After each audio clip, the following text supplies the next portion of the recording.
obrambno zavezništvo NATO. Ali podpirate Macronovo idejo o ustanovitvi evropskih obrambnih sil, ne nazadnje tudi iz vidika uravnoteženemu odločanju znotraj zavezništva NATO? Ja, podpiram to idejo, ki pa se mi ne zdi samo Macronova, namreč ko je Slovenija predsedovala Svetu Evrope, je bilo tudi na pobudo Slovenije veliko govora o strateškem kompasu in tu ima tudi Slovenija zelo veliko vlogo. Ne, sem proti vsaki militarizaciji in zato, da Slovenija postane nevtralna država.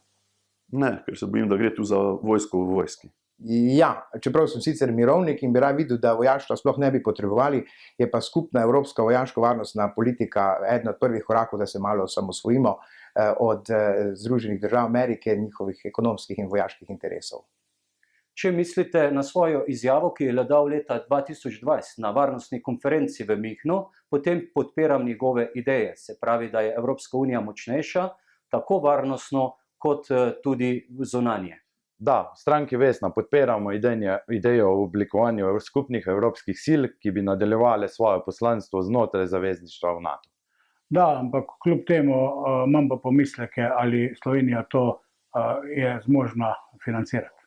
Ne iz prve, kajti seveda današnje stanje napad na Ukrajino nas je presenetilo in tu moramo seveda se krepko konkretno pogovoriti in seveda tudi doktrina vojskovanja se mora tu, bom rekel, usmeriti na področje obrambe in tako iz prve ne moremo iti v skupno vojsko.